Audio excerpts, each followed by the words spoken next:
주를 찬양하리로다. 아멘. 계속해서 시편 102편 말씀입니다. 오늘은 13절에서 18절 말씀인데요, 지난 시간에 표저에 나와 있는 것처럼 고난받는 자가 짓눌릴 때에 탄식하면서 이제 응답해달라고 기도하는 내용들을 살펴보았습니다. 얼마나 힘든 그런 삶이었는지, 고단한 삶이었는지. 3절에 연기같이 소멸됐다. 모든 날들이 이제 이렇게 연기처럼 순식간에 지나가 버리고 아무것도 아니었다는 얘기죠.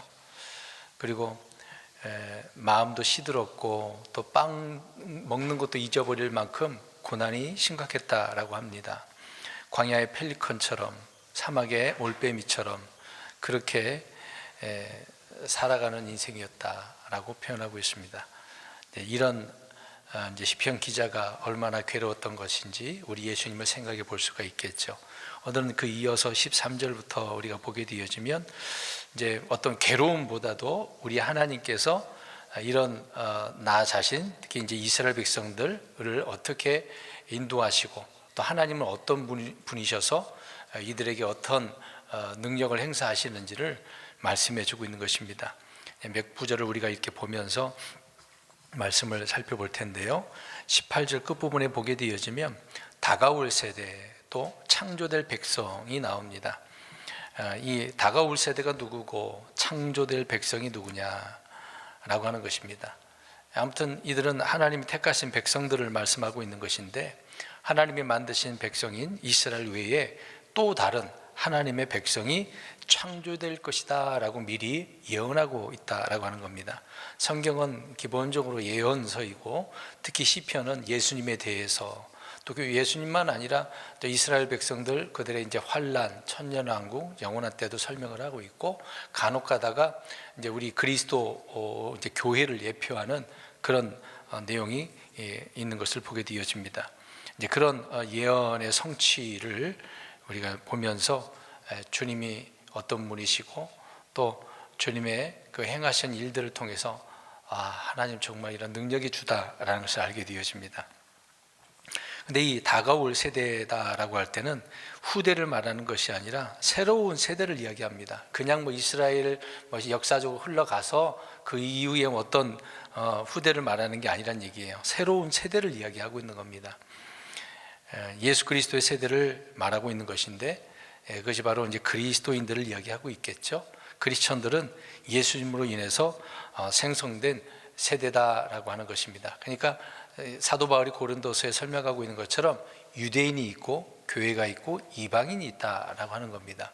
어찌됐든 이스라엘 백성들을 먼저 그렇게 택하셨고 그리고 부르셨고 민족으로 세워주셨지만, 창조될 새로운 백성, 다가올 세대를 말할 때에 이제 그리스도인이다라고 하는 것, 교회를 의미하고 있는 것입니다. 꼭 우리 지금 현대 주를 믿는 그리스도인 그렇게 생각하면 안 돼요. 뒤에 말씀드리겠습니다만은 이스라엘 가운데서도 유대인 가운데서도 예수 그리스도를 믿으면 뭐가 되는 겁니까? 교회가 된다라고 하는 거죠. 그것이 바로 창조될 백성, 다가올 세대, 그러니까 거듭난 자들을 이야기하고 있다라고 하는 겁니다.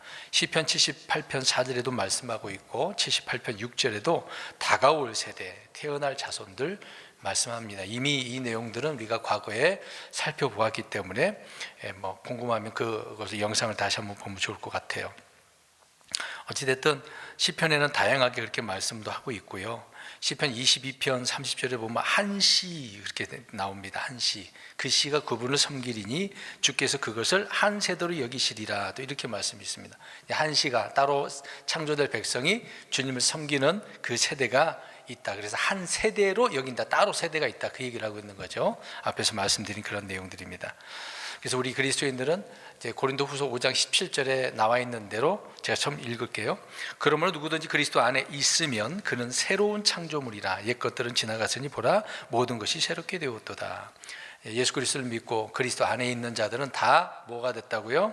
새로운 창조물, 새로운 세대 되어진 것이죠. 그래서 우리는 새로운 창조물로서 그리스도 안에 있는 자들이고 또 그리스도인이라 그렇게 불리고 있는 것입니다. 그래서 우리들은 누구나 새로운 창조물이다. 그래서 갈라디아서 6장 15절에 그리스도 예수님 안에서는 할례나 무할례가 아무 소력이 없고 새로운 창조물만 있느니라. 그러니까 할례 무할례 우리는 이방인들은 할례 하지 않잖아요. 무할례잖아요. 근데 유대인들은 할례를 하지 않습니까?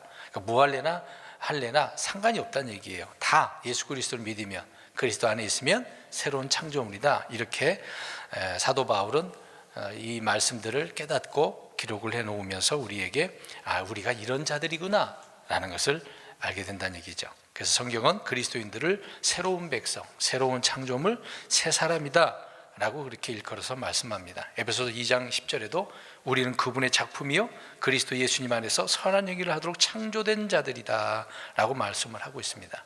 그러니까 우리는 신분 의식이 있어야 돼요. 그냥 평범한 자들이 아닙니다. 이 세상에서는 별 볼 일 없는 것처럼 보이지만 주님 안에서는 새로운 이런 창조된 백성으로서 신분이 새롭게 된 겁니다. 우리는 시민권이 비록 우리 대한민국 사람들 한국에 있지만 우리의 시민권은 또 어디에도 있어요? 저 하늘에. 그러니까 우리는 이중국적이잖아요. 세상에서도 이중국적 있지 않습니까? 근데 이 땅에서 이중국적이 아니라 하늘에서도 가지고 있는 시민권이 있기 때문에 우리는 정말 하나님 앞에 감사하셔야 돼요. 신분이 놀라운 신분이라니까요. 그냥 뭐 사람들이 쳐다보고 뭐 별거 아닌데 그 정도가 아니란 말입니다. 특별한 그런 창조된 다가올 세대, 창조된 백성이 된 것이죠. 그렇게 오늘 말씀을 18절 언급하고 있으니까 마지막 부분에서 간략하게 한 번 더 그렇게 말씀을 드리기로 하고요. 한 절씩 보겠습니다. 13절 주께서 일어나사 시온에게 궁의를 베푸시리니 그녀에게 호의를 베푸실 때 곧 참으로 정해진 때가 왔나이다. 자, 하나님께 주님께서 일어나셨다고 말합니다. 여러 번 우리가 주님이 왕자 앉았다 일어났다 이제 그 얘기를 여러 번 말씀드렸죠. 앉아 계시는 거하고 일어난 거하고 다른 거죠. 일어나려고 하는 것은 뭔가 하려고 내려오셔서 이제 심판하려고 하는 그런 부분을 말씀한다고 말씀드렸죠. 지금 예수님이 하늘로 올라가셨지만 어떻게 하고 계셔요? 앉아 계시지만, 그렇죠. 이제 환난 때 우리를 데려오실 때도 일어나시겠죠. 그리고 또 내려오실 지상 재림하실 때도 일어나시는 부분인 것입니다. 그러니까 주님의 재림을 말씀해주고 있는 거겠죠. 일어나셨다라고 할 때는. 그래서 이 일어났다라고 할 때는 이제 심판하러 통치하러 오신다라고 하는 그런 의미의 말씀이 되는 것입니다. 그러면 이렇게 일어나셔서 시온에게 뭘 베푸신다고요? 긍휼을 베푸시네요. 이제 불쌍히 여기신다는 얘기잖아요. 긍휼. 얼마나 힘들었는지 앞에 얘기한 것처럼 이 시편 기자가 지금 어떤 상태예요? 고난에 짓눌려져 있는 그런 상태잖아요. 이런 헐벗고 고통 가운데 있는 믿음의 사람들을 어떻게 하시려고요? 긍휼을 베푸시려고. 그래서 일어나신다라고 하는 거죠. 앞으로 지상 재림 때를 의미하고 있죠. 그러니까 이것은 주님의 날 멸망의 위기에 놓인 예루살렘, 이 땅에 있는 예루살렘 말하게 지금 이스라엘 백성들 뭐 전쟁 때문에 난리지만 아무튼 이스라엘 백성들 그 예루살렘이 곧 고난 가운데 있게 될 것입니다. 그래서 불쌍히 여기시고 그 도시를 구원하신다라고 하는 의미의 말씀이 오늘 13절 말씀입니다. 그러니까 시편 기자가 오늘 개인적인 부분보다도 지금 누구를 가르치고 있는 거예요? 이스라엘. 물론 우리 예수님 말씀하고 있는 거고, 오늘 시온이 나오니까 시온 그러면은 예루살렘을 별칭으로 또 얘기하기도 하고 시온의 딸, 시온의 자녀라고 하는 의미로는 유대인을 가리키기도 합니다. 그러니까 예루살렘, 때로는 유대인들을 일컬어 그렇게 표현하고 있는 거죠. 이런 긍휼을 베푸셔서 이들을 어떻게 하시려고? 고통 가운데 있으니까 그렇죠. 구출하려고, 건져내시려고. 그래서 그녀에게 호의를 베푸실 때 곧 참으로 정해진 때가 왔나이다. 때가 왔다는 얘기죠. 주께서 이미 예언해 주신 말씀대로 그 때가 왔나이다. 이게 이제 완료, 과거 이제 이미 끝난 상태가 된 거잖아요. 우리는 앞으로 이제 미래적인 부분이긴 합니다만은 앞으로 주님께서 그렇게 정해진 때에 오신다. 호의를 베푸시려고, 긍휼을 베푸시려고, 그들을 건져 주시려고 주의 재림 때, 재림의 날, 주님의 날 이렇게 주의 경로가 막 쏟아 부어져서 야곱의 고난을 통과하는 이스라엘 백성들을 큰 환난에서 건져내려고 일어나셔서 오신다라고 하는 말씀이 되는 겁니다. 그때 우리가 계시록도 살펴보았습니다마는 용과 짐승과 거짓 예언자가 계속해서 이스라엘 백성들을 고통 가운데 만들고 있죠. 물론 나중에 주님을 대적하는 부분도 있겠지만 이렇게 이스라엘 백성들을 공격한단 말입니다. 지금도 그런 것처럼 또 세상 왕들 역시 이스라엘을 대적하기 위해서 다 몰려듭니다. 전 세계 유엔이라고 하는 연합군이잖아요. 성경에도 연합군 나오잖아요. 다양한 전 세계의 연합군들이 이스라엘 백성들을 핍박하려고 죽이려고 쳐들어오는 그런 일이 있게 될 것입니다. 아무리 그렇다 하더라도, 그런 위기에 있다 하더라도 우리 주님이 오셔서 어떻게 하신다고요? 구출해 내신다, 그런 얘기를 하고 있는 겁니다. 그래서 주를 부르는 그런 자들을 다 건지신다라고 하는 주님의 말씀인 것입니다. 그래서 끝부분에 참으로 정하신 때, 그러면 정하신 때니까 우리 다니엘을 보면 다니엘이 70일에를 말했잖아요. 69일에는 이미 이루어졌고, 한 일회가 앞으로 어떤 때죠? 교회가 휴거하게 되어지면 이 땅에 7년, 전 3년, 후 3년 반, 그때를 말하고 있는 것입니다. 그 때를 정하신 때가 바로 환난 때를 의미하고 있는 거죠. 그때가 왔다라고 하는 겁니다. 다니엘서 9장 24절을 잠깐 읽을게요. 이것은 범법을 그치고 죄들을 끝내며 불법에 대하여 화해를 이루고 영전한 의의를 가져오며 환상계시와 대언을 봉인하고 지극히 거룩하신 분에게 기름을 부으려 하심이라. 예언의 70일의 그런 내용의 말씀드리죠. 그러니까 이 한 주를, 그 때를 말씀하고 있다라는 것입니다. 14절입니다. 이제 때가 왔어요. 고난 가운데 있지만 주님의 때는 그러니까 순식간에 빠르게 속히 오게 되죠. 사람들이 다 모르고 잠잘 때, 그때 오시는 겁니다. 도둑처럼. 14절, 주의 종들이 그녀의 돌들을 즐거워하며 그녀의 흙에게 호의를 베푸나이다. 잘 보십시오. 주의 종들이 즐거워한대요. 그녀의 돌들이라고 표현하고 있고, 또 그녀의 흙에게 호의를 베푼다. 이제 누가요? 지금 13절에 누가 일어나서? 주님께서, 주께서 이렇게 오시니까 이제 즐거울 수밖에 없겠죠. 주께서 호의를 베푸시니까. 자, 여기서 그럼 주의 종들은 누구겠습니까? 환난 가운데 있는 자들을 일컬어서 표현하는데, 우리 계시록 읽어보면 이들이 주로 어떤 자들이에요? 끝까지 이기는 자들, 끝까지 견디는 자들, 그렇죠? 끝까지 참고 이기는 자들, 견디는 자들을 말하고 있는 겁니다. 그러니까 구원받는 환난 성도들을 일컬어서 설명하고 있는 거죠. 그러니까 이들이 지금 즐거워해. 그녀의 돌들을 즐거워한다고 표현하고 있네요. 돌들. 더 설명드리겠습니다. 그러니까 지금 교회들 가운데서 구약 성도, 신약 성도, 환난 성도를 구분할 줄 알아야 된다는 얘기죠. 그래서 여러분, 제가 교리적인 부분도 말씀을 드리는 겁니다. 아까 말씀드린 것처럼 유대인이 있고 교회가 있고 이방인이 있다 그랬잖아요. 구약 성도가 있고 신약 성도가 있고 환난 성도가 있는 것처럼, 성도 나오면, 백성 나오면 다 똑같은 걸로 생각하면 안 되는 겁니다. 이 14절을 잘 이해를 해야 돼요. 주의 종들이, 환난 성도들이 그녀의 돌들, 그녀는 시온을 이야기하고 있는 겁니다. 돌들, 왜요? 이제 돌로 뭘 하죠? 성을 쌓겠죠. 성벽을 쌓고. 폐허가 된 예루살렘이 아니라 다시 재건된 예루살렘을 말하고 있는 것입니다. 그래서 그 돌들이, 그녀의 시온의 돌들이 재건됐으니까 예루살렘이 어떻게 하는 거예요? 주님을 오셨으니까, 심판하시니까 즐거워하는 거예요. 주님의 뜻이 이제 이루어지는구나, 이 말씀이 이루어지는구나. 시온이 좋아한다는 얘기예요. 이스라엘 백성들이 좋아하는 거고, 기뻐하고 즐겁게 표현하는 그런 말씀드린 거죠. 말씀드린 것처럼 언제 그 예루살렘 성벽이나 성들이 다 무너졌습니까? 바벨론이 쳐들어왔을 때. 그렇죠. 그 이제 나중에 느헤미야 때 성벽을 성전 지었고 성벽도 재건한 건 아니겠습니까? 근데 그때는 아주 볼품 없었잖아요. 네, 그런 것들이 다 또 뭐 헤롯 성전도 무너지고 그랬지만, 주님이 오시면 에스겔 성전으로서도 얼마나 아름답게 또 만들어지겠습니까? 어쨌든 시온, 예루살렘, 이스라엘 백성들이, 유대인들이 주님을 기뻐하고 즐거워한다라고 하는 것입니다. 지금도 이스라엘 백성들이 통곡의 벽에서 막 기도하면서 거기다 쪽지 같은 거 막 써가지고 넣기도 하고, 때로는 울기도 하고 그러잖아요. 왜 통곡의 벽에서 왜 그렇게 하고 있는 거예요? 지금 그들은 제사 지내고 있습니까? 못 지내고 있죠. 빨리 주님의 때가 오라고 그렇게 하고 있는 거죠. 그 다음에 그녀의 흙이라고 그랬어요. 흙. 자, 돌들도 있었으니까 흙. 그녀는 지금 누구를 계속 이야기하는 거예요? 앞에 시온, 이스라엘, 예루살렘. 자, 그녀의 흙이니까 흙은 어디에 있어요? 땅에 있죠. 땅. 시온 땅에, 예루살렘 도시, 그걸 말하고 있는 겁니다. 그러니까 예루살렘에, 계속 예루살렘 얘기하고 있는 거예요. 이스라엘 백성들을. 그들에게, 그 예루살렘에게 주님께서 뭘 베푸셔요? 호의를 베푸신다, 궁의를 베푸신다. 어려운 부분은 아닙니다. 사실 앞으로 대환란 때는 예루살렘이 영적으로는 소돔과 이집트로 불린다고 하잖아요. 그만큼 황폐화되고 더럽고 악한 그때니까. 그런 도시 예루살렘을 하나님께서는 호의를 베푸고 회복시켜 주시는 그런 내용의 말씀인 것입니다.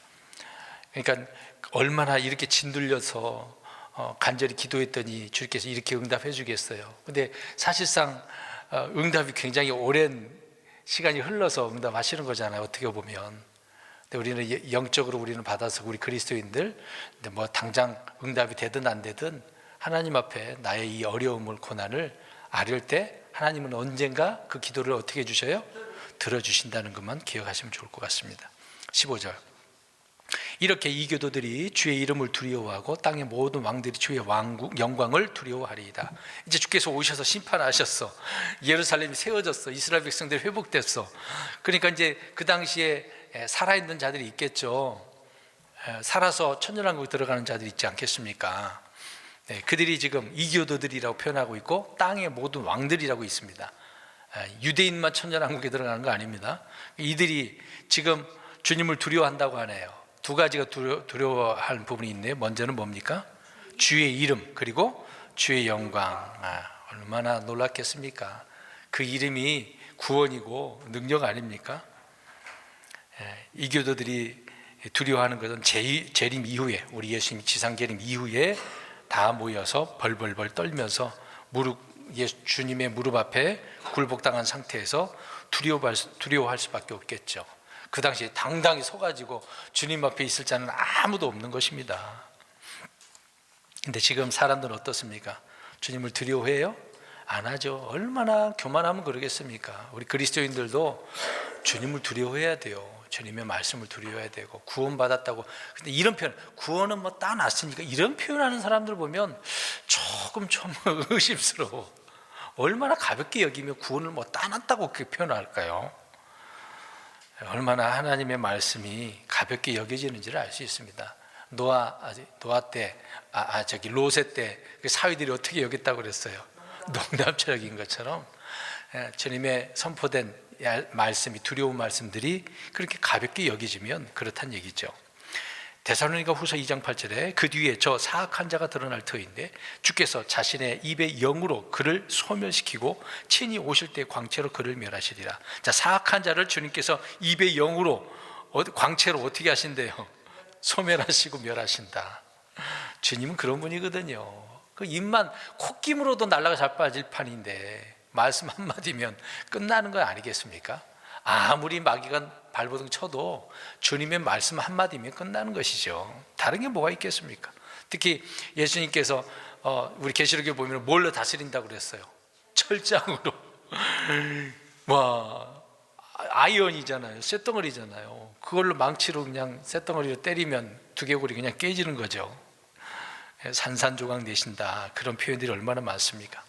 그것뿐이겠어. 또 주님 예리한 검도 있다고 그랬는데요. 민족들을 그렇게 치신다고 이야기하고 있습니다.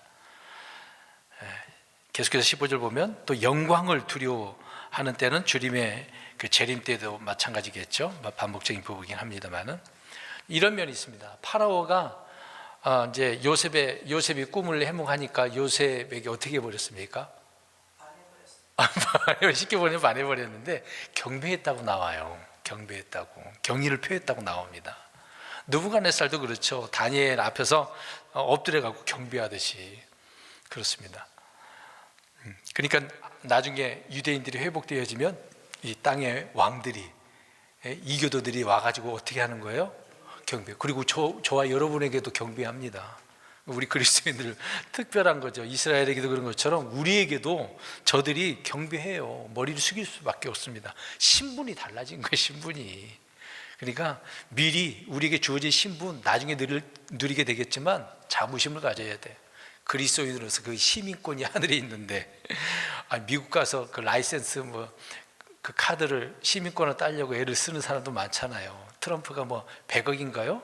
얼마를 내면 준다고. 어떤 사람 진짜 그렇게 하려고 하는 사람이 있더라고요. 한국 떠나가지고 미국이 얼마나 대단하면 또 그러겠습니까? 근데 주님 셋째 하늘에 가보면 그건 아무것도 아니겠죠. 비교가 되겠습니까? 16절입니다. 주께서 시온을 건설하실 때에 친히 자신의 영광 속에서 나타나실 것이요. 자, 주님께서 시온을 회복하신다. 여기서 이제 건설한다고 표현하고 있잖아요. 건설, 영어로는 빌딩 있잖아요. 빌딩, 세우는 거잖아요. 주께서 시온을 새롭게 하시는 거죠. 그래서 친히 자신의 영광 속에서 다르게 나타납니다. 구름 가운데 이제 구름 타고 또 성도들과 같이 내려오시지 않겠습니까? 근데 이 구절을 그러니까 교회 시대와 아무런 관련이 없는 거죠. 시온을 건설한다, 세운다라고 할 때 그리스도인과 상관없는 말씀이고, 앞으로 그렇게 주께서 땅에 오시면 하시겠다라고 말씀을 하고 있는 겁니다. 계속 재림 때 있는 부분이니까 더 설명을 안 드려도 이해가 될 것으로 생각되어집니다. 17절, 그분께서 빈궁한 자들의 기도에 관심을 기울이시며 그들의 기도를 멸시하지 아니하시리로다. 쭉 이제 앞으로 이야기하면서 하나님이 심판한다는 걸 이야기하는 가운데 지금 시편 기자가 어떤 상태라 그랬어요? 네, 이제 고난받아 짓눌려져 있는데 빈궁해요. 너무 가난한 거죠. 먹을 것도 없고 힘도 없고 누가 도와주지도 않고. 근데 이 빈궁한 자들의 기도에 주님께서 어떻게 하셔요? 관심을 가져주시네요. 근데 그럼 생각해야 돼. 그러면 그럼 부자는요? 부자는 그럼 하나님 관심을 안 가져줘요? 그치? 꼭 가난한 사람만 주님께서 관심을 갖는 건 아닙니다. 이렇게 말씀한 이유가 있겠죠. 특히 이제 부자들은 예수님께서 말씀하고 있는 것처럼 왕국에 들어가기가 어렵다고 표현하고 있잖아요. 왜요? 그 재물 때문에. 주님이 먼저가 아니라 항상 욕심, 돈, 물질이죠. 부자 청년이 그런 부분이 있지 않았습니까? 주님은 빈부귀천, 민족, 인종이나 언어나 피부색이나 안 따집니다. 다 동일하게 여기시는 거죠. 사람들이 이렇게 나눠서 그렇고 본인 인간 스스로가 그러니까 문제가 되지만 주님은 갈라치기를 안 하시는 분이에요. 똑같이 보시는 거예요. 그 기준이 말씀을 통해서 주님을 믿느냐 안 믿느냐, 그게 이제 나눠지는 이야기 아닙니까? 믿으면 주님께서 긍휼을 베풀어 주시고, 믿지 않는 사악한 자들, 이교도들, 주님을 대적하는 자들은 다 어떻게 됩니까? 오늘 주님께서 일어섰다라고 할 때는 심판하신다는 얘기가 되는 거죠.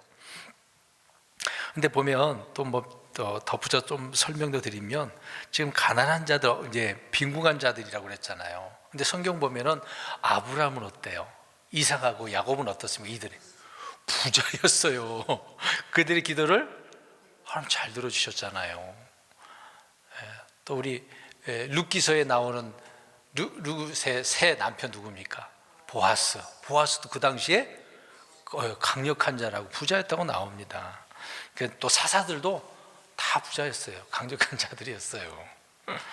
어찌됐든 하나님은 누구를 막론하고 하나님 앞에 부르짖어 기도하시면 다 들어주시는 거예요. 특히 이제 우리 영적인 부분에 있어서 마음이 괴로운 부분도 얼마나 많습니까? 노래도 그랬잖아요. 마음이 어둡고 괴로울 때. 그럴 때 어떻게 하라고요? 그렇죠. 주님께 기도해야죠. 막 짓눌려져 있는 거죠. 하나님 도와달라고. 근데 주님을 찾아가야 되는데 의사를 찾아가. 그 왕이 그랬잖아요. 이스라엘에 대언자가 있는데 저 다른 나라 가가지고 저 의사 좀 데려오라고. 하나님 화나셔갖고 대언자 보내서 이스라엘에 대언자가 없어서 저 이교도들한테 가냐, 그런 말씀 하셨잖아요. 그리스도인들 우리 하나님이 치유자 하나님이신데 말씀 한마디면 되는데, 말씀으로 치유받는다고 하는데 그럼 말씀 붙잡고 하나님 치료해 주세요 그러면 될 거 아닙니까? 안 고쳐주실 것 같아요? 고쳐주실 것 같아요? 안 고쳐주실 것 같아요? 고쳐주시죠. 안 고쳐주면 그냥 그렇게 살다가 죽으면 되지, 그게 어려운 거이겠습니까? 고쳐주시면 감사한 거고, 사도 바울처럼 안 고쳐주시면 그것도 은혜죠. 그러니까 믿음의 생각을 어떻게 하느냐가 중요합니다. 안 고쳐주면 하나님 없네 그런 사람 많아요. 이제 응답해주면 그때 하나님께서 살아계시는 걸 그렇게 표현한 분들이 있더라고요. 이번에 영화 왕가에 사는, 이름 잃어버렸는데, 왕 뭐죠? 왕가 사는 남자? 그 감독 이야기가 있더라고요. 그분이 얘기하더라고요. 그 감독이 하나님 앞에 뭐 기도를 했대. 그래 들어줬대. 그래서 하나님 살아계시다고 그런 고백을 하더라고요. 안 들어줬으면 어떻게 했을 것 같아? 아예 하나님 안 계신가 보다. 그런 식이죠. 그러니까 신실하게 주님을 믿는 건 아니죠.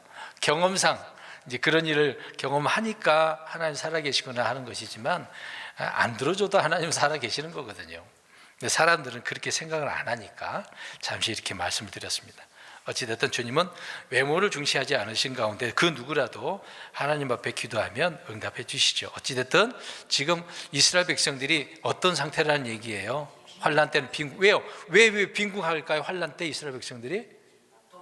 그렇죠. 먹을 것이 없어. 네. 만약에 적그리스도에게 가버리면은 누구한테 죽는다 그랬어요? 하나님 앞에 주고. 하나님 앞에 가면 적그리스도 죽고. 그래서 얼마나 힘들겠습니까? 그러니까 앞으로 환난 때는 이스라엘 백성들이 부자가 안 돼. 지금은 부자일 수도 있겠지만 유대인들이 부자잖아요. 근데 환난 때는 부자가 될 수 없어. 다 뺏기고 도망다녀야 돼. 자, 어찌됐든 이 세상이 그렇습니다. 17절 말씀을 드렸고 18절이죠.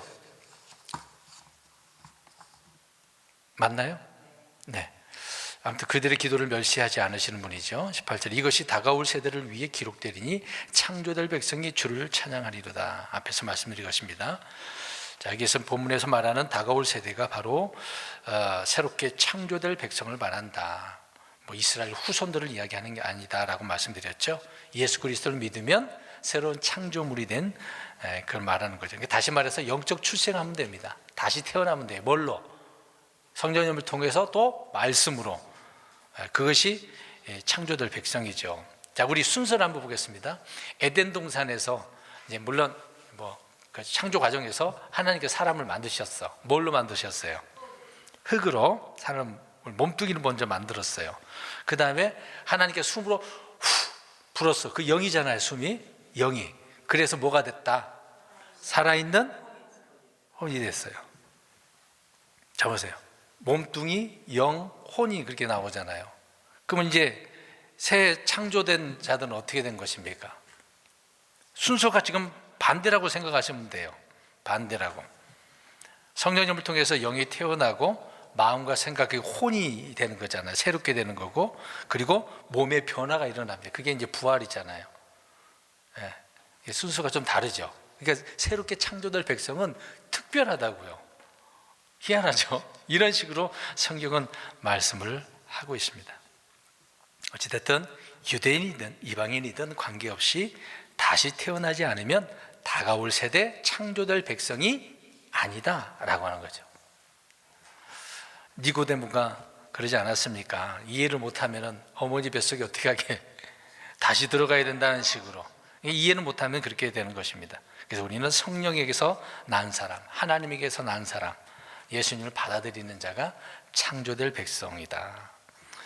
그래서 우리는 이 부분을 놓고 생각해 보면 정말 감사하셔야 돼요. 앞에서 말씀드린 것처럼 우리는 이런 신분을 창조될 백성이라는 것을 인식을 하고 자부심을 갖고 사셔야 돼요. 어디 가서 그리스도인으로서 맨날 기죽고 의기소침하고 그냥 누군가 뭐라 그러면 귀가 눌려가지고 그럴 필요 없어요. 당당하게 당당하게, 성경에도 위풍당당이라는 단어가 나오지 않습니까? 그렇게 살라고 말씀하고 있는데 왜 우리 그리스도인들은 세상에 막 짓눌리고 그래요? 그러지 말란 얘기입니다. 여기에서는 지금 악한 자에 의해서 엄청난 핍박이 오니까 짓눌려져 있는 부분이 되겠지만 지금의 삶은 이겨낼 수 있습니다. 극복할 수도 있고, 또 심리적으로 불안하면 주님께 나아가면 되잖아요. 정신에 문제가 있어요? 주님 앞에 가서 고치면 되잖아요. 의사한테 갈 경우도 있겠지만 먼저 하나님 앞에 그렇게 기도를 해야 되겠죠. 순서적으로 하나님을 의지해야 되는 것입니다. 사랑하는 성도 여러분, 고난받고 또 짓눌릴 때 이런 저와 여러분들이 하나님을 찬양하며 섬기는 저와 여러분들이 되었으면 좋겠습니다. 오늘 18절 끝부분에 주를 찬양하리로다. 이런 우리가 창조될 백성이 어떻게 하는 거예요? 주님을 찬양할 수밖에 없어요. 경험한 거잖아요. 이런 경험을 해야죠. 내 기도 들어주시면 계시고 안 들어주면 안 계시고 그런 거 말고 하나님이 누군가를 알고 찬양을 하면 기뻐요. 근데 주님을 모르고 찬양하자 그러면은 이 뻥끗도 안 해, 소리도 안 내. 그냥 딴 생각에 찬양 부르는 시간에 딴짓해. 전 예배 시간에 그런 분들 보면은 너무도 안타까워요. 찬양 가운데, 기도 가운데, 말씀 가운데 막 내가 들어가야 되는데 구경하러 온 것처럼 두리번 막 이렇게 딴짓하고 있고, 화장실은 몇 번이나 왔다 갔다 하고 집중을 못하는 분들이 있어요. 너무 안타깝죠. 예배 중에 할 시간 좀 있어요?